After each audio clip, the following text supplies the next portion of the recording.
Hello दोस्तों, स्वागत है आपका हमारे यूट्यूब चैनल ट्रिकी डोज में। तो पिछले क्लास में हम लोग कोलैप्स लोड फाइंड किए थे एक सिंपली सपोर्टेड बीम के लिए, जिसमें एक पॉइंट लोड सेंटर पे एक्ट कर रहा था। आज हम लोग कोलैप्स लोड फाइंड करेंगे एक सिंपली सपोर्टेड बीम के लिए ही, लेकिन जो लोड होगा वो यूनिफॉर्मली डिस्ट्रीब्यूटेड लोड होगा, मतलब यूडीएल होगा, और पूरे लेंथ में वो यूडीएल एक्ट कर रहा होगा। तो उसके लिए कोलैप्स लोड कैसे फाइंड आउट करते हैं, चलिए देखते हैं।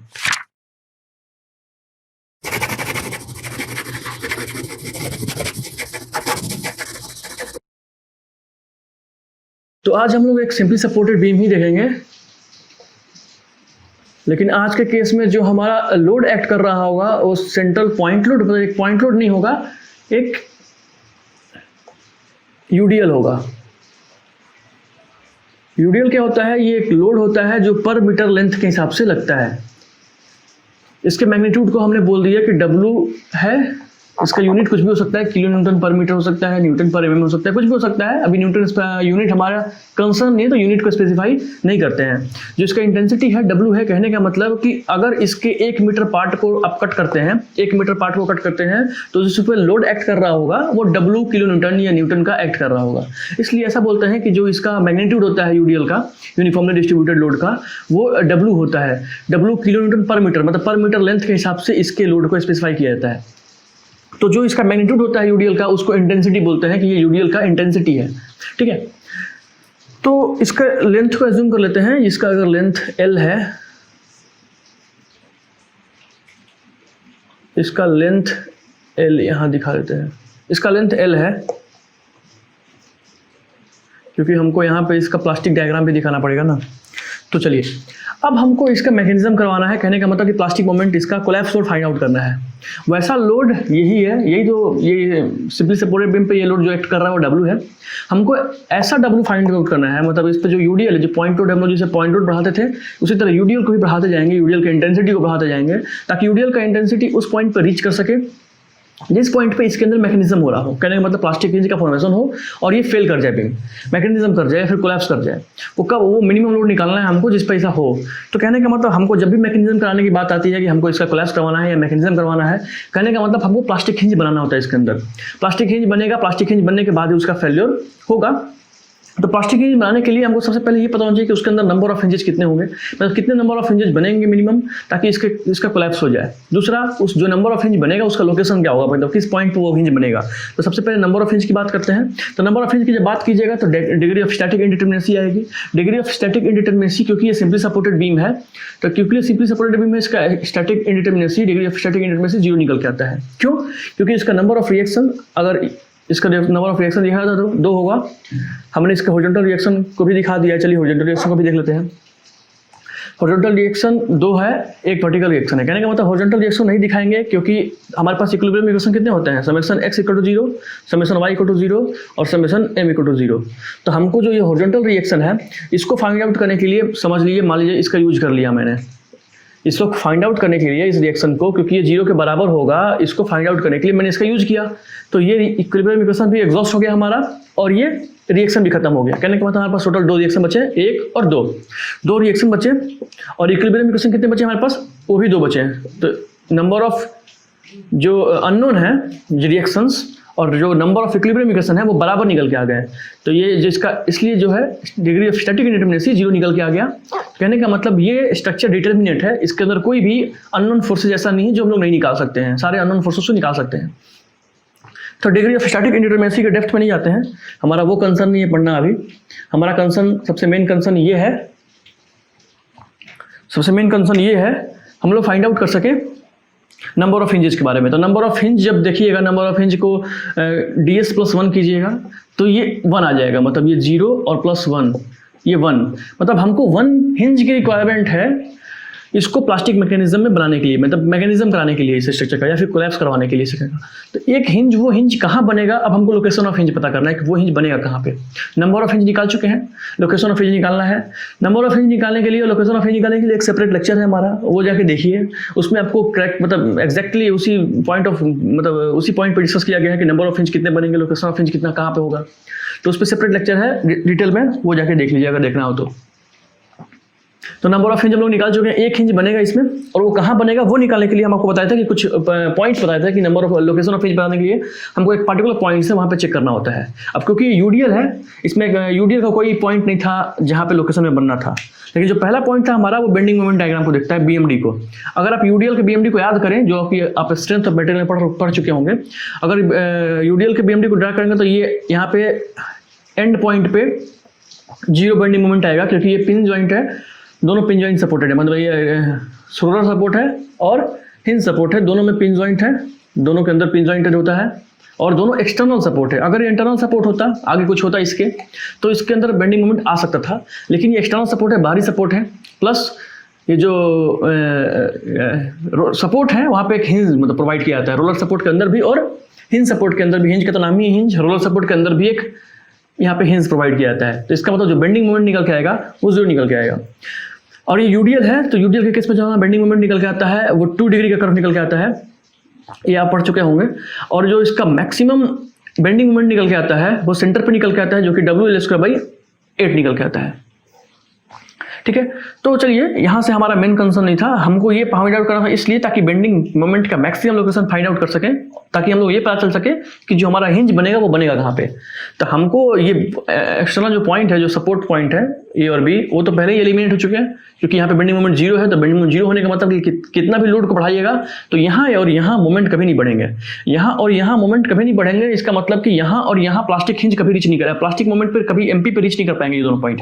इसका मतलब हिंज बनने की टेंडेंसी यहाँ पे खत्म, 0। उसके बाद बचा पॉइंट इन दोनों के बीच में, ए बी और बी छोड़कर सारे पॉइंट्स हैं जहाँ पे हिंज बनने की पॉसिबिलिटी हो सकती है। लेकिन हमको सबसे मेन पॉसिबिलिटी जहाँ पे देखना है, वहाँ पे जो मैक्सिमम बेंडिंग मोमेंट है, सबसे पहला हिंज वहाँ पे बनेगा। हमको एक हिंज की रिक्वायरमेंट है, तो ये हम ये इतने सिस्टमेटिक वे में इसलिए बता रहे हैं ना, हम इस सिस्टमेटिक वे में इसलिए बता रहे हैं ताकि आगे ये देखो, ये सब आसान ये सब आसान क्वेश्चन है, इसमें आराम से फाइंड आउट कर सकते हैं कि कितने हिंज बनेंगे और कहाँ पे हिंज बनेगा, सेंटर पे हिंज बनेगा, वो सबको पता होगा।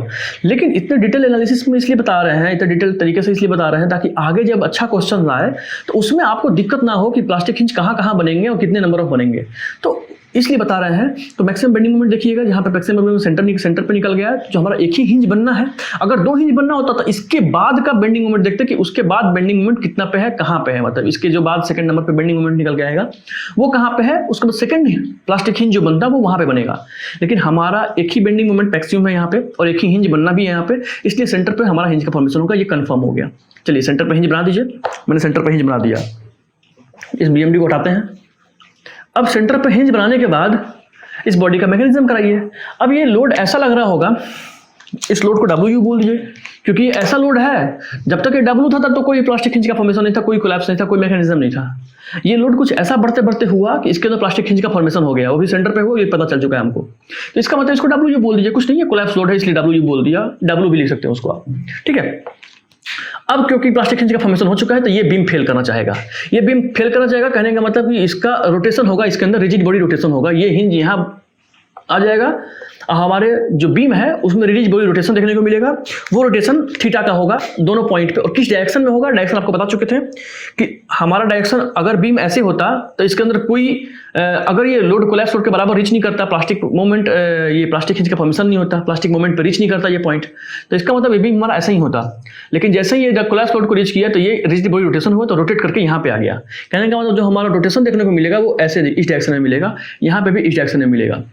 लेकिन हमको इस थीटा से मतलब नहीं है, क्योंकि यहाँ पे कोई भी काम नहीं कर रहा है, क्योंकि यहाँ पे जो रिएक्शन है इसका भी डिस्प्लेसमेंट नहीं हो रहा है, तो ये एक्सटर्नल वर्क नहीं करेगा, और यहाँ पे एमपी जनरेट नहीं हो रहा है, इसलिए इंटरनल वर्क भी ये नहीं करेगा। चलिए छोड़िए, हमारा एमपी सिर्फ कहाँ पे आएगा, तो वो एमपी सिर्फ यहाँ पे आएगा। देखिए ध्यान दीजिए, यहाँ पे एक इंपॉर्टेंट चीज बताते हैं। ये एक्सटर्नल हिंज था दोनों साइड में, एक्सटर्नल हिंज मतलब एक्सटर्नल हिंज करने का मतलब हमने खुद से प्रोवाइड किया था इस हिंज को, ये हिंज सपोर्ट और हिंज रोलर हिंज के फॉर्म में यहाँ पे प्रोवाइड किया था हिंज।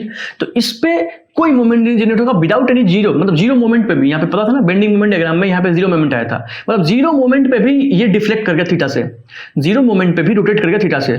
तो इसका मतलब यहाँ इसको कोई काम करने की जरूरत नहीं, इस पर कोई लोड लगाने की जरूरत नहीं है इसको थीटा से डिफ्लेक्ट कराने के लिए। लेकिन यहाँ पे क्योंकि यहाँ पे प्लास्टिक हिंज का फॉर्मेशन हुआ है, ये प्लास्टिक हिंज है, इसलिए हमको एमपी मोमेंट की रिक्वायरमेंट होगी इस पॉइंट पे, ताकि हिंज का फॉर्मेशन हो सके।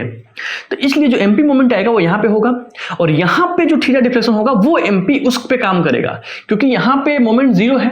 वर्क डन इक्वल टू क्या बताते हैं, वर्क डन इक्वल टू होता है एमपी मतलब मोमेंट इंटू थीटा रोटेशनल, मतलब मोमेंट इंटू एंगुलर डिस्प्लेसमेंट, या फिर फोर्स इंटू लीनियर डिस्प्लेसमेंट उसके डायरेक्शन में। तो यहाँ पे मोमेंट तो जीरो है तो कोई काम नहीं कर रहा है, यहाँ पे मोमेंट एमपी है तो ये काम कर रहा होगा, इसलिए इसके इंटरनल वर्क को कंसीडर किया जाता है, इसके इंटरनल वर्क को कंसीडर नहीं किया जाता है। तो ये रहा मैकेनिज्म। चलिए अब हम लोग इसके कोलैप्स लोड को फाइंड आउट करते हैं। तो कोलैप्स लोड को फाइंड आउट करने के लिए सबसे शॉर्ट ट्रिक आपको हम जो बताए थे सबसे लास्ट में, वो ये था कि किसी एक मेंबर को ऑब्जर्व कीजिए और वो मेंबर कितने से डिफ्लेक्ट किया ये पता कीजिए। कहने का मतलब कि हम यहाँ पे इस मेंबर को देखते हैं, ये मेंबर ऐसा होता, मतलब अभी तो ये डिफ्लेक्ट कर गया है, ये मेंबर ऐसा ही होता, मतलब ये मेंबर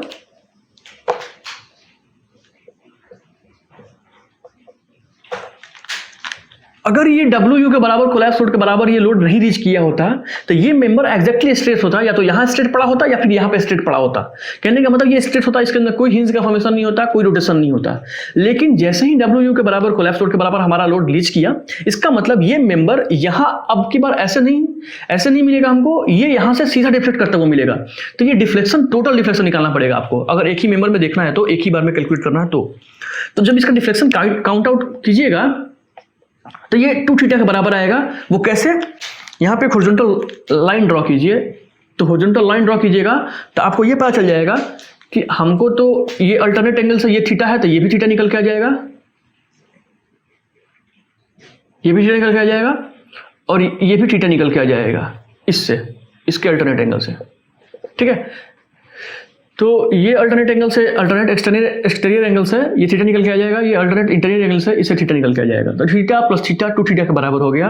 तो जो हमारा बीम है ओवरऑल 2 थीटा डिफ्लेक्ट किया इस एमपी की वजह से, मतलब इतना मोमेंट मैंने यहाँ पे लगा दिया, इतना लोड यहाँ पे बढ़ा दिया, इतना मोमेंट बढ़ा दिया कि ये बीम सीधा ना रह के 2 थीटा से डिफ्लेक्ट कर गया। इसका मतलब चलिए अब वर्क डन पे आते हैं हम लोग। फाइनली जो हमारा principle of work done, principle of virtual work बोलता है वो ये बोलता है कि आप जो एक्सटर्नल काम करेंगे वो इंटरनल वर्क के बराबर हो जाएगा। इंटरनली जो इंटरनल फोर्स होंगे या फिर इंटरनल रेजिस्टिंग फोर्स जो भी होंगे, मोमेंट होंगे या शियर फोर्स होंगे, वो उतना ही आपने जितना काम किया उतना ही नेगेटिव काम आपको कर देंगे, क्योंकि ये बॉडी इक्विलिब्रियम में है। एक फेलियर के बाद भी बॉडी इक्विलिब्रियम में होगा, तो इसलिए एक्सटर्नल वर्क इक्वल टू हमारा इंटरनल वर्क हो जाएगा। एक्सटर्नल वर्क कौन कौन कर रहा है, जो मैंने लोड लगाया है, वो एक्सटर्नल वर्क कर रहा है। कैसे, क्योंकि हमने एक्सटर्नली लगाया है ना उसको खुद से, तो जो एक्सटर्नल लोड होगा ये डब्ल्यू, तो इसको W/2 बोल दीजिए, यहाँ पे W/2 बोल दीजिए। रिएक्शन जब निकालिएगा तो ये W/2 निकल के आएगा। तो ये रिएक्शन भी एक्सटर्नल काम करेंगे, लेकिन इस फोर्स के डायरेक्शन में इस पॉइंट का डिस्प्लेसमेंट जीरो है, कोई डिस्प्लेसमेंट नहीं है। तो डिस्प्लेसमेंट नहीं होगा तो वर्क डन जीरो होगा। इस फोर्स के डायरेक्शन में भी डिस्प्लेसमेंट जीरो है तो ये भी कोई काम नहीं करेगा। हमारा काम बस एक्सटर्नल काम वही करेगा, कौन सा, W, जो जिसको मैंने एक्सटर्नली लगाया था। वो कितना काम करेगा, तो देखिए ध्यान दीजिए, ये एक पॉइंट लोड नहीं है कि आप पॉइंट लोड के डायरेक्शन में डिस्प्लेसमेंट निकाल दिए, नहीं। यहाँ पे हर एक लोड के अंदर डिस्प्लेसमेंट हो रहा है, मतलब यहाँ पे भी लोड लग रहा है तो ये डिस्प्लेसमेंट इतना हो रहा है, यहाँ पे भी लोड लग रहा है तो ये डिस्प्लेसमेंट इतना हो रहा है, यहाँ पे भी लोड लग रहा है, यहाँ पे डिस्प्लेसमेंट इतना हो रहा है। तो ओवरऑल जो इस वर्क का वर्क निकालिएगा, मतलब ओवरऑल इस जो लोड का वर्क निकालिएगा, वो निकालने के लिए आपका जो तरीका है वो ये होगा, आप इंटेंसिटी ऑफ UDL को मल्टीप्लाई कर दीजिए किससे, area bounded by deflection of beam. ये बीम हमारा जितना डिफ्लेक्ट किया उसने एरिया कितना कवर किया, आपको ये एरिया निकालना पड़ेगा, क्योंकि ये UDL ओवरऑल इतना डिफ्लेक्शन कॉज कर रहा है टोटल मिला के। ये लोड तो सारे पॉइंट पे लग रहा है ना, तो सारे पॉइंट पे डिफ्लेक्शन हो रहा है। तो ये तरीका है निकालने का वर्क डन कि ये एक UDL कितना काम करता है। पॉइंट लोड के लिए तो सिंपल था, फोर्स इनटू डिस्प्लेसमेंट। इसमें भी वही है, वहीं से आया है ये चीज, वहीं से डिराइव होकर आया है कि इंटेंसिटी ऑफ UDL का इंटेंसिटी कितना है हर जगह, उसको मल्टीप्लाई कर दीजिए, कितना जो डिफ्लेक्शन कॉज कर रहा है आपका, उसका एरिया कितना निकल के आ रहा है। आपका इंटरनल वर्क कितना निकल के आएगा, इंटरनल वर्क में कौन कौन रेजिस्टिंग मोमेंट कहाँ आ रहा है। यहाँ पे कोई रेजिस्टिंग मोमेंट नहीं है क्योंकि यहाँ मोमेंट जीरो था, यहाँ भी बेंडिंग मोमेंट जीरो था। हमारा बेंडिंग मोमेंट सिर्फ यहाँ पे आ रहा है, वो कितने के बराबर आ रहा है, तो MP के बराबर। MP के बराबर। और ये MP कितना काम कर रहा है, ये MP कितने वर्क को काम कर रहा है, कितना काम कर रहा है, मतलब कितने थीटा का डिस्प्लेसमेंट करवा रहा है, ये MP 2 थीटा का एंगुलर डिस्प्लेसमेंट करवा रहा है, या फिर उसको रेजिस्ट कर रहा है। कहने का मतलब ये नेगेटिव काम कर रहा है, इसलिए उस 2 थीटा को रेजिस्ट कर रहा है ये MP, इसलिए MP इंटू 2 थीटा इंटरनल काम किया। एक्सटर्नल काम करेगा कौन कौन, इंटेंसिटी ऑफ UDL हमारा पता है कि WU है, और area bounded by deflection beam कितना है, डिफ्लेक्शन ऑफ बीम वो है ये एरिया, ये ट्रायंगल का एरिया। इस ट्रायंगल का एरिया निकालने के लिए उस ट्रायंगल का बेस का लेंथ निकालना पड़ेगा, 1/2 इंटू B इंटू H। तो बेस का लेंथ जो होगा, ये लेंथ पता है आपको L है, ये दिया हुआ L। अब आपको ये लेंथ निकालना पड़ेगा, ये लेंथ पता है आपको, ये लेंथ कैसे निकालेंगे, कल के मेथड से, जो बताया था कल का मेथड। ये तो L/2 है, ये L/2 है क्योंकि जो हिंज है हमारा वो सेंटर में बन रहा है, तो L/2 इंटू थीटा, कहने का मतलब R into theta equal to arc length. तो ये थीटा बहुत स्मॉल होता है, इसलिए ये आर्क लगभग लीनियर आर्क होता है, लीनियर कहलाता है, ठीक है। तो L/2 इंटू थीटा, ये radius into theta equal to arc, length of arc निकल के आ जाएगा, तो L/2 इंटू थीटा। तो ये WU2 कितना काम किया, इसके एरिया के बराबर। तो इसका एरिया कितना है, 1/2 इंटू इसका लेंथ B इंटू H कितना है, ये L/2 इंटू थीटा के बराबर। तो ये काम कर दिया कितना, 2 MP इंटू थीटा। अब ये थीटा थीटा कट जाएगा, थीटा थीटा कट जाएगा। और जब यहाँ पे आप WU निकालिएगा, ये WU इस साइड ले जाके ऐसे, तो ये WU आपका आ जाएगा कितना, 2 दूनी के 4 दूनी 8, 8 MP बाई L²। तो ये कोलैप्स लोड हो गया हमारे UDL के लिए, मतलब अगर सिंपली सपोर्टेड बीम पे UDL एक्ट कर रहा होगा तो, ठीक है। ये कोलैप्स लोड हो गया सिंपली सपोर्टेड में UDL के लिए। अगर लेक्चर आपको पसंद आता तो लाइक कीजिएगा, चैनल पसंद आता तो सब्सक्राइब कीजिएगा। अगर किसी को भी स्टील स्ट्रक्चर पढ़ने की जरूरत है तो वो ये वीडियो आपको उनको शेयर कीजिएगा, ताकि वो भी अच्छे से स्टील स्ट्रक्चर को पढ़ पाए। Thank you so much.